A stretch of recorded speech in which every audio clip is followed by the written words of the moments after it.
പ്രിയപ്പെട്ടവരെ, ഇന്ന് കർത്താവ് നമുക്ക് നൽകുന്ന ദൈവവചന സന്ദേശം ഇങ്ങനെയാണ്: നിൻ്റെ ഭാവി ജീവിതം തകരാതിരിക്കാൻ.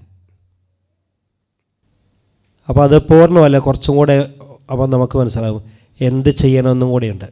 അതാണ് നിൻ്റെ ഭാവി ജീവിതം തകരാതിരിക്കാൻ. ആ എന്ത് ചെയ്യണമെന്നുള്ളത് നമ്മൾ വചനത്തിലൂടെ മനസ്സിലാക്കും. സന്തോഷത്തോടെ പറഞ്ഞ് ഹല്ലേലൂയ, ഹല്ലേലൂയ, ഹല്ലേലൂയ, ഹല്ലേലൂയ. അതിനിടയ്ക്ക് ഇന്നലെയാന്ന് തോന്നുന്നു ബ്രേക്ക്ഫാസ്റ്റ് കഴിച്ചുകൊണ്ടിരിക്കുമ്പോൾ നമ്മുടെ ലൂഷ്യസ്റ്റനില്ലേ, 88 വയസ്സുള്ള ലൂഷ്യസ്റ്റൻ എന്നോട് ചോദിച്ചേ, ആദ്യം ഒരു ആഘോഷമായ ഒരു ചിരിയൊക്കെ ചിരിച്ചതിന് ശേഷം എന്നോട് ചോദിച്ചു, ഒരാൾ കടങ്കഥയാണ് ചോദിച്ചത് കേട്ടോ, ഒരാൾ ദോശ ചുട്ടുകൊണ്ടിരിക്കുമായിരുന്നു. ഇങ്ങനെ ദോശ ചുടുന്നതിനിടയ്ക്ക് ആ ദോശ പറന്നുപോയി. എന്താ കാരണം എന്ന് ചോദിച്ചു. ഒരാൾ ദോശ ചുട്ടുകൊണ്ടിരിക്കുമായിരുന്നു. ഇങ്ങനെ ദോശ ചുട്ടുകൊണ്ടിരിക്കുമ്പോൾ ദോശ പറന്നുപോയി. എന്താ കാരണം എന്ന് ചോദിച്ചു. ഞാൻ പറഞ്ഞു, ചിലപ്പോൾ അത് പുറമേ ആയിരിക്കും ചുട്ടുകൊണ്ടിരിക്കുന്നത്, നല്ല കാറ്റ് വന്നപ്പോൾ പറന്നതായിരിക്കും. അല്ല, അത് കിച്ചണിലെ അടുക്കളയിലാണ്. അപ്പോൾ പറഞ്ഞു, ഫാനിൻ്റെ ശക്തി കൊണ്ടായിരിക്കും. അതുമല്ല. അപ്പോൾ മൂന്നാമതായപ്പോൾ ഞാൻ പറഞ്ഞു തോറ്റു. അച്ഛൻ പറഞ്ഞു, അത് പ്ലെയിൻ ദോശയായിരുന്നു, അതുകൊണ്ടാണ് അത് പറന്നത് അത്രേ. അങ്ങനെ അദ്ദേഹം അങ്ങനെ നല്ല സരസമായ ഇതുപോലത്തെ തമാശകൾ, കോമഡികൾ ഇടയ്ക്കിടയ്ക്ക് പറഞ്ഞു തരും. സന്തോഷത്തോടെ പറയാ ഹല്ലേലൂയ, ഹല്ലേലൂയ. അതേപോലെയാണ് നിൻ്റെ ഭാവി ജീവിതം തകരാതിരിക്കാൻ എന്ത് ചെയ്യണമെന്ന്. ഇതാദ്യം വചനം നമുക്ക്, ഞാൻ എന്ത് ചെയ്യണമെന്ന് ഞാനൊരു ഉപദേശമായിട്ട് പറയേണ്ട യാതൊരു ആവശ്യമില്ല. വചനത്തിലൂടെയാണ് നമുക്ക് മനസ്സിലാക്കേണ്ടത്. പത്രോസ് ശ്ലീഹ എഴുതിയ 1-ാം ലേഖനം 3-ാം അധ്യായം 10-ാം വചനം, 1 പത്രോസ് 3:10. ആ വചനം പറയുന്നത് എങ്ങനെയാണ്: ജീവിതത്തെ സ്നേഹിക്കുകയും നല്ല ദിവസങ്ങൾ കാണാൻ ആഗ്രഹിക്കുകയും ചെയ്യുന്നവൻ തിന്മയിൽ നിന്ന് തൻ്റെ നാവിനെയും വ്യാജം പറയുന്ന തൻ്റെ അധരത്തെയും നിയന്ത്രിക്കട്ടെ. അതാണ് നമ്മുടെ ഭാവി ജീവിതം തകർന്നു പോകാതിരിക്കാൻ, നമ്മുടെ സ്വപ്നങ്ങളൊക്കെ ഒറ്റ നിമിഷം കൊണ്ട് ഇല്ലാതാകാതിരിക്കാൻ എന്ത് ചെയ്യണമെന്ന് പത്രോസ് ശ്ലീഹ നമുക്ക് പറഞ്ഞു തരുന്നു. ജീവിതത്തെ സ്നേഹിക്കുകയും നല്ല ദിവസങ്ങൾ കാണാൻ ആഗ്രഹിക്കുകയും ചെയ്യുന്നവൻ തിന്മയിൽ നിന്ന് തൻ്റെ നാവിനെയും വ്യാജം പറയുന്നതിൽ നിന്ന് തൻ്റെ അധരത്തെയും നിയന്ത്രിക്കട്ടെ. ഇതാണ് തിന്മയിൽ നിന്ന്, നാവിനെ നുണ പറയുന്നതിൽ നിന്ന് അധരത്തെ നിയന്ത്രിക്കണം. അപ്പോൾ ഈ നുണ പറച്ചൽ, തിന്മ പറയുന്നു, നുണ പറയുന്നു, രണ്ടും ഒന്നാണ്. നുണ തന്നെയാണ്, വ്യാജം തന്നെയാണ് തിന്മ. അപ്പോൾ തിന്മ, നുണ പറയാതിരിക്കുക എന്നുള്ളതാണ് ജീവിതത്തെ സ്നേഹിക്കുന്നവർ ചെയ്യേണ്ടത്. മാത്രമല്ല, നമുക്ക് ഭാവി നല്ല ദിവസങ്ങൾ കാണാൻ ആഗ്രഹിക്കുകയും ചെയ്യുന്നവർ, അതല്ല ആകപ്പാടെ ദുരിതവും ദുരിതപൂർണവും തകർന്നടിയുന്നതുമായ ജീവിതമാണ്. അപ്പോൾ പിന്നെ ഏത് നുണ പറഞ്ഞ് വ്യാജം പറഞ്ഞ് ഇങ്ങനെ തിന്മ പറഞ്ഞ് ജീവിച്ചാൽ സാരമില്ല. പക്ഷേ ഒരു നല്ല ഭാവി വേണം, നല്ലൊരു ജീവിതം വേണം, ആശ്വാസമുള്ള, സന്തോഷമുള്ള, സമാധാനമുള്ള ഒരു ഭാവി വേണമെന്ന് ആഗ്രഹിക്കുന്നവർ എന്ത് ചെയ്യണമെന്ന് പത്രോസ് ശ്ലീഹ പറഞ്ഞു തരുന്നു. ജീവിതത്തെ സ്നേഹിക്കുകയും നല്ല ദിവസങ്ങൾ കാണാൻ ആഗ്രഹിക്കുകയും ചെയ്യുന്നവൻ തിന്മയിൽ നിന്ന് തൻ്റെ നാവിനെയും വ്യാജം പറയുന്നതിൽ നിന്ന് തൻ്റെ അധരത്തെയും നിയന്ത്രിക്കണം. നമുക്കൊക്കെ അറിയാം, ഒരു സിമ്പിൾ തത്വമുണ്ട്. ഒരാളുടെ ജീവിതം എങ്ങനെയാണെന്ന് വെച്ചാൽ, 1 അയാളുടെ വായിലിരിപ്പും 2 കയ്യിലിരിപ്പും. അതുപോലെ ആയിരിക്കും ആ മനുഷ്യൻ്റെ ജീവിതം. 1 വായിലിരിപ്പ്. ഇപ്പോഴത്തെ കാലത്ത് നമുക്കറിയാം, നിയന്ത്രണമില്ലാത്ത വാക്ക് വായിലിരിപ്പാണ്. നിയന്ത്രണമില്ലാത്ത, ഒരിക്കലും ഒരു കടിഞ്ഞാണും ഇല്ലാത്ത പോലെയുള്ള സംസാരവും ശൈലിയും വിധങ്ങളും. ഇപ്പം വായിലിരിപ്പ്, കയ്യിലിരിപ്പ്, അതാണ് ഒരാളുടെ ഭാവിയെ കൃത്യമായ വിധത്തിൽ ചിട്ടപ്പെടുത്തുന്നതും ഒക്കെ രൂപപ്പെടുത്തി കൊണ്ടുവരുന്നതും. അതുതന്നെയാണ് പത്രോസ്ലീഹ ഇങ്ങനെ പറഞ്ഞത്. വീണ്ടും സങ്കീർത്തനം 34 സങ്കീർത്തനം 12-13 വചനം. 34 സങ്കീർത്തനം 12-13. ജീവിതം ആഗ്രഹിക്കുകയും സന്തുഷ്ടമായ ദീർഘായുസ് അഭിലഷിക്കുകയും ചെയ്യുന്നുവോ? തിന്മയിൽ നിന്ന് നാവിനെയും വ്യാജഭാഷണത്തിൽ നിന്ന് അധരങ്ങളെയും സൂക്ഷിച്ചുകൊള്ളുവിൻ. അപ്പോൾ പത്രോസ്ലീഹ പറഞ്ഞതും ഈ സങ്കീർത്തനത്തിൽ വായിച്ചതും രണ്ടും ഏകദേശം ഒരുപോലെ തന്നെയാണ്. ജീവിതം ആഗ്രഹിക്കുകയും സന്തുഷ്ടമായ ദീർഘായുസ് അഭിലഷിക്കുകയും ചെയ്യുന്നുവോ? തിന്മയിൽ നിന്ന് നാവിനെയും വ്യാജഭാഷണത്തിൽ നിന്ന് അധരങ്ങളെയും സൂക്ഷിച്ചുകൊള്ളുവിൻ. ഉറക്കെന്ന് പറഞ്ഞ് ഹല്ലേലൂയ, ഹല്ലേലൂയ, ഹല്ലേലൂയ. ഈ ചിലപ്പം പെട്ടെന്നുള്ള ഒരു നേട്ടത്തിനായിട്ട് വ്യാജം പറയുന്ന ധാരാളം ആളുകളുണ്ട്, ധാരാളം പേര്. ഇമ്മീഡിയറ്റ് ആയിട്ട് ഒരു നേട്ടം കിട്ടാൻ, ഇപ്പോൾ വീടുകളിലാണെങ്കിൽ ചില പിള്ളേർ പെട്ടെന്ന് അമ്മമാരോട് നുണ പറയും. എന്തിനു വേണ്ടിയിട്ടാണെന്നോ? ഏതെങ്കിലും സാധനം, ഒരു ഗ്ലാസ് ഉടഞ്ഞു, ഇതാരാണെന്ന് ചോദിക്കുമ്പം അത് ഞാനല്ല, ഞാനാണെന്ന് പറഞ്ഞാൽ അടി കിട്ടുമായിട്ട്. അപ്പോൾ ഇമ്മീഡിയറ്റ് ആയിട്ട് ഒരു ചെറിയ നേട്ടത്തിന് വേണ്ടി നുണ പറയുന്ന ശീലം, ഇത് പ്രിയപ്പെട്ടവരെ ആത്യന്തികമായി വലിയ തകർച്ചയിലേക്ക് എത്തിക്കുമെന്ന് വചനം തരുന്നുണ്ട്. ജീവിതം ആഗ്രഹിക്കുന്നുണ്ടെങ്കിൽ, സന്തോഷമുള്ള ഒരു ദീർഘായുസ് അഭിലഷിക്കുന്നെങ്കിൽ, തിന്മയിൽ നിന്ന് നാവിനെയും വ്യാജഭാഷണത്തിൽ നിന്ന് അധരങ്ങളെയും സൂക്ഷിച്ചുകൊള്ളുക. നമ്മൾക്കറിയാം, നമ്മുടെ ചുറ്റുവട്ടത്ത് നമ്മളോട് കൂടി ജീവിക്കുന്നവർ ചിലർ വലിയ സൗഹൃദമൊക്കെ ആയിരിക്കും, പക്ഷേ കൂട്ടത്തുള്ളവർ അവരെ വിശ്വസിക്കില്ല, ആത്മാർത്ഥമായി സ്നേഹിക്കില്ല, വിശ്വസിക്കില്ല. കാരണം നുണയാണ് പറയുന്നതെന്നറിയാം, വ്യാജമാണ് പറയുന്നതെന്നുള്ള അനുഭവത്തിലൂടെ ബോധ്യപ്പെടുന്നു. അതുകൊണ്ട് അപ്പോൾ പ്രിയപ്പെട്ടവരെ ഒരിക്കലും വിശ്വസിക്കാതെ ജീവിക്കുന്നു. അങ്ങനെ സംഭവിക്കുമ്പോൾ എന്നാണോ, അവരൊക്കെ സ്വപ്നങ്ങൾ, ഈ നുണയിൽ വ്യാജത്തിൽ പടുത്തുയർത്ത സ്വപ്നങ്ങൾ, അത് ഓൺ ദ വേ പോകുന്ന വഴിക്ക്, അതായത് ജീവിതം നല്ല ലക്ഷ്യത്തിലെത്തുന്നതിന് മുൻപേ തകർന്നടിയും. അതാണ് നമ്മൾ മലർപ്പൊടിക്കാരൻ്റെ സ്വപ്നങ്ങൾ പോലെ എന്ന് പറയുന്നത്. ഈ ഒരു കൊട്ടം മലര് തലയിൽ വെച്ചുകൊണ്ട് അയാൾ നടന്നു പോകുന്നു, സ്വപ്നം കാണുന്നു. ഈ ഒരു കൊട്ടം മലര് ഞാൻ വിൽക്കും, അതിൽ നിന്ന് അത് ഇരട്ടി കാശിന് വിൽക്കും, അപ്പോൾ ലാഭം ഉണ്ടാകും. വീണ്ടും 2 കൊട്ട വാങ്ങിക്കും, അതൊക്കെ വിൽക്കും, അങ്ങനെ ലാഭം ഉണ്ടാകും. ലാഭം ഉണ്ടാക്കി വലിയ മഹാലക്ഷാധിപതിയാകും, കോടീശ്വരനാകും എന്നൊക്കെ ചിന്തിച്ച് ഇങ്ങനെ നടന്ന് സ്വപ്നം കണ്ട് നടക്കുന്നതിനിടയ്ക്ക് കാല് കല്ലിൽ തട്ടി അയാൾ വീണു, മലര് മുഴുവൻ കൊട്ടയോടെ മണ്ണിൽ പോയി. ഇതുപോലെയാകും വ്യാജം പറഞ്ഞ്, നുണ പറഞ്ഞ് നമ്മൾ കെട്ടിപ്പടുക്കുന്ന നമ്മുടെ സ്വപ്ന സാമ്രാജ്യങ്ങൾ മുഴുവനും തന്നെ. വലതുകര ഉയർത്തി ഉറക്കെ തീഷ്ണതയോടെ എന്ന് പറഞ്ഞ് ഹല്ലേലൂയ, ഹല്ലേലൂയ. ഞാനിതിങ്ങനെ പറയുമ്പം നമ്മുടെ ചുറ്റുവട്ടത്തും സാമൂഹിക രാഷ്ട്രീയ ജീവിതത്തിൽ നമുക്ക് കാണാം എന്തൊക്കെ തകർച്ചകളാണ് വ്യാജം പറഞ്ഞ് കെട്ടിപ്പടുക്കുന്ന അധികാരങ്ങളായാലും സുഖങ്ങളായാലും സമ്പത്തായാലും എല്ലാം തന്നെ തകർന്നു പോകുന്ന നിത്യകാഴ്ച നമ്മൾ കാണുന്നുണ്ട്. കാരണം എന്താ? അപ്പോൾ വചനം മനസ്സിലാക്കാത്ത കാരണമാണ്. അതാണ് ജീവിതം ആഗ്രഹിക്കുകയും സന്തുഷ്ടമായ ദീർഘായുസ് അഭിലഷിക്കുകയും ചെയ്യുന്നുവോ? തിന്മയിൽ നിന്ന് നാവിനെയും വ്യാജഭാഷണത്തിൽ നിന്ന് അധരങ്ങളെയും സൂക്ഷിച്ചുകൊള്ളുക. പ്രിയപ്പെട്ടവരെ, വീണ്ടും സങ്കീർത്തനം 101 സങ്കീർത്തനം 7 വചനം, 101 സങ്കീർത്തനം 7 വചനം പറയുന്നു, വഞ്ചന ചെയ്യുന്ന ഒരുവനും എൻ്റെ ഭവനത്തിൽ വസിക്കുകയില്ല, നുണ പറയുന്ന ഒരുവനും എൻ്റെ സന്നിധിയിൽ തുടരാനാവുകയില്ല. അപ്പോൾ വഞ്ചന ചെയ്യുന്ന ഒരുവനും എൻ്റെ ഭവനത്തിൽ വസിക്കുകയില്ല, നുണ പറയുന്ന ഒരുവനും എൻ്റെ സന്നിധിയിൽ തുടരാനാവുകയില്ല. സർപ്പം, പിശാച് ആദത്തോട് ഹവ്വായോടും ഒരു കല്ല് വെച്ച നുണ പറഞ്ഞു. ഒരു നുണയല്ല, 2 നുണ പറഞ്ഞു. ഒന്നാമതായിട്ട് പറഞ്ഞു, ഈ ഈ ഏദൻ തോട്ടത്തിന് നടുക്കുള്ള ആ വൃക്ഷത്തിൻ്റെ ഫലം തിന്നരുതെന്ന് ദൈവം നിങ്ങളോട് പറഞ്ഞത്, അത് തിന്നാൽ നിങ്ങളുടെ കണ്ണുകൾ തുറക്കപ്പെടും. അതുകൊണ്ടാണ് ഒന്നാമതായി ദൈവം നിങ്ങളോട് അത് പറഞ്ഞത്. 2, കണ്ണ് തുറന്ന് അങ്ങനെയായാൽ നിങ്ങൾ ദൈവത്തെ പോലെയാകും.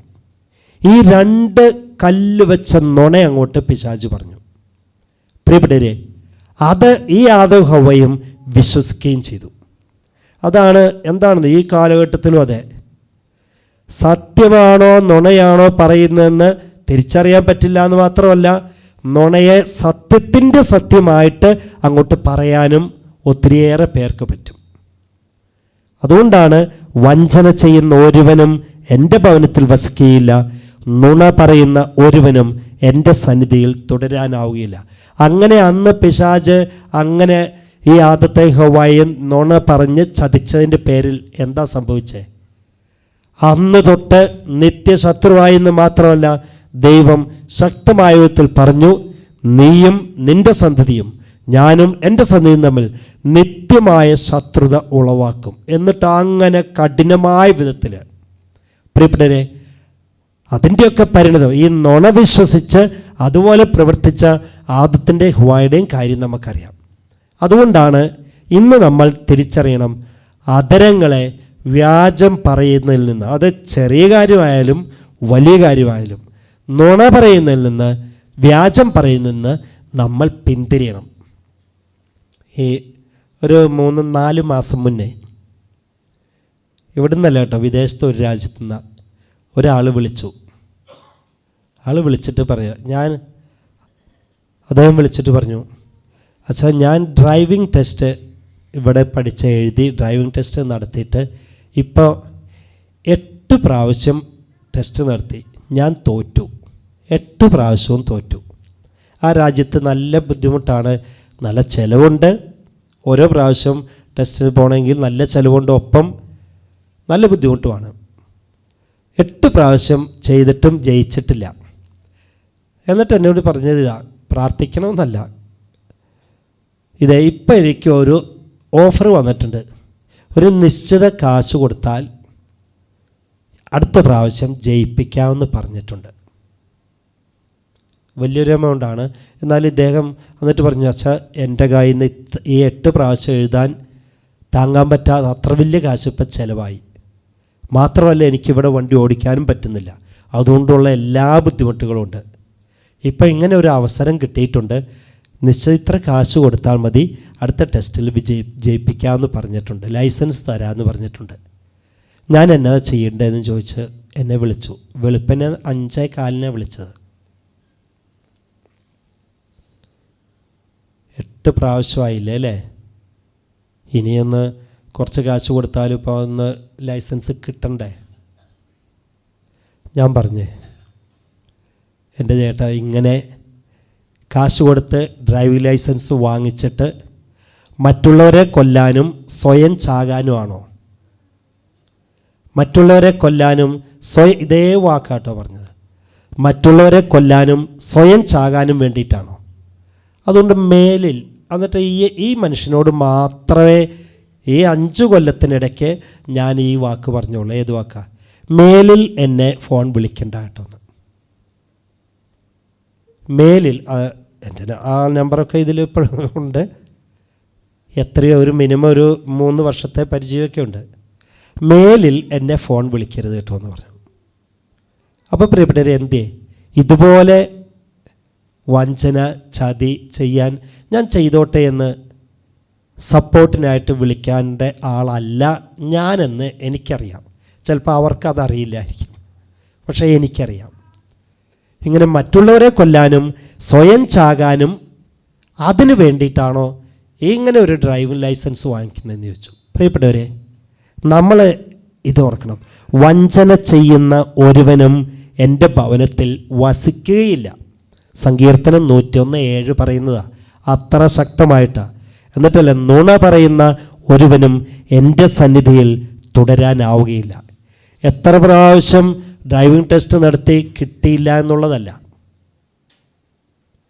ദൈവാനുഗ്രഹം ഉണ്ടെങ്കിൽ സിമ്പിളായിട്ട് കിട്ടുന്നേ. കർത്താവിൽ ആശ്രയിച്ചാൽ മതി. ഈ എൻ്റെ വലിപ്പം പറയാനല്ല കേട്ടോ, പറഞ്ഞപ്പോൾ ഇങ്ങനെ ഓർത്ത് പോയി പറഞ്ഞതാണ്. ഞാനും ഈ സീമൈ സഭയിൽ നിന്ന് തന്നെ വേറൊരു അച്ഛനും കൂടെ ഒരുമിച്ച് അമേരിക്കയിൽ പോയതേ. അപ്പോൾ അവിടെ ചെന്നാൽ ഡ്രൈവിംഗ് നടത്താതെ ജീവിക്കാൻ പറ്റില്ലല്ലോ. എനിക്കാണെങ്കിൽ സാധാരണ ഈ ഒരു അറിവൊക്കെ ഉള്ളൂ. അദ്ദേഹമാണ് ഈ ഡോക്ടറേറ്റുള്ള PhD ഉള്ള ഒരു ബുദ്ധിരാക്ഷസനായ ഒരു അച്ഛനാണ്. അപ്പോൾ അദ്ദേഹം സിമ്പിളായിട്ട് ഈ ഡ്രൈവിംഗ് ടെസ്റ്റിൻ്റെ ആദ്യം പഠിക്കാനുള്ളത് എഴുതാനുള്ളതൊക്കെ പെട്ടെന്ന് പഠിച്ചു. ഞാനാണ് ഇങ്ങനെ അധികമൊന്നും പഠിച്ചില്ല. ഇതിലൊക്കെ പോയി പഠിക്കാതെയൊക്കെ നിസ്സാരത്തിലേ പഠിച്ചുള്ളൂ. എന്നിട്ട് 2 പേരും ഒരേ സമയത്ത് ചെന്ന് ആദ്യം റിട്ടൺ ടെസ്റ്റ് നടത്തി. ഞാൻ ജയിച്ചു, അദ്ദേഹം തോറ്റു.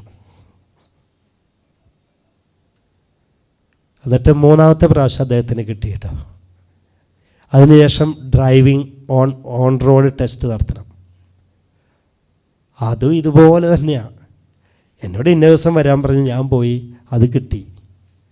അദ്ദേഹം എത്ര പ്രാവശ്യം പോയെന്ന് 1, 2, 3, 4, 5 എന്ന് വേണമെങ്കിൽ എണ്ണാം.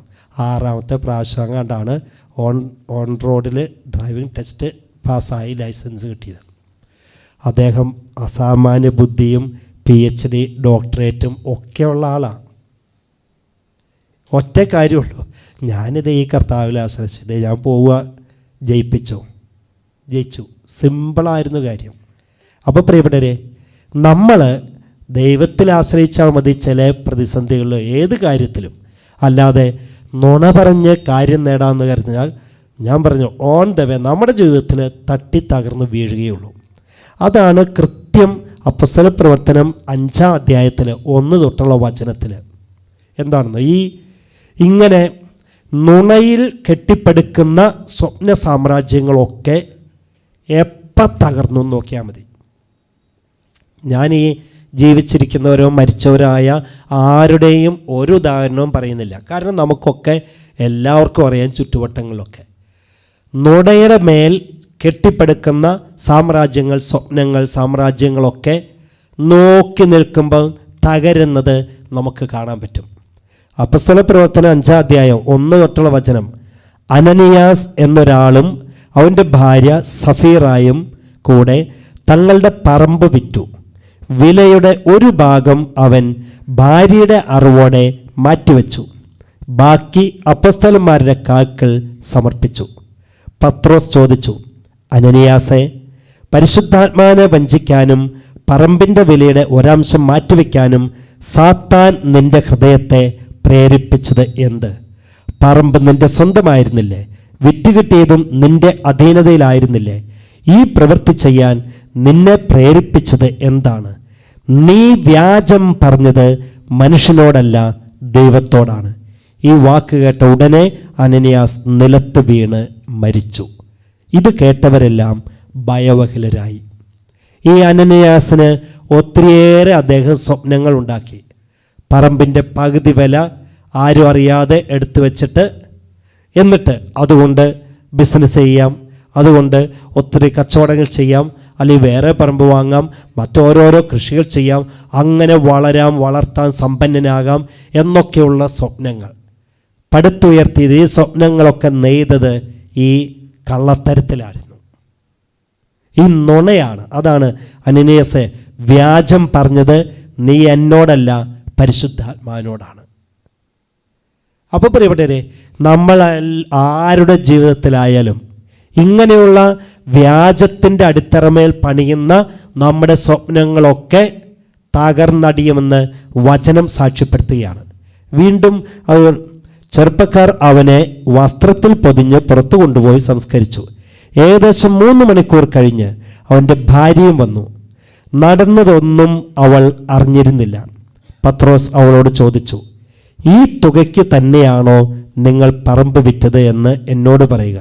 അവൾ പറഞ്ഞു, അതെ, ഈ തുകയ്ക്ക് തന്നെ. അപ്പോൾ പത്രോസ് പറഞ്ഞു, കർത്താവിൻ്റെ ആത്മാവിനെ പരീക്ഷിക്കാൻ നിങ്ങൾ ഒത്തുചേർന്നത് എന്ത്?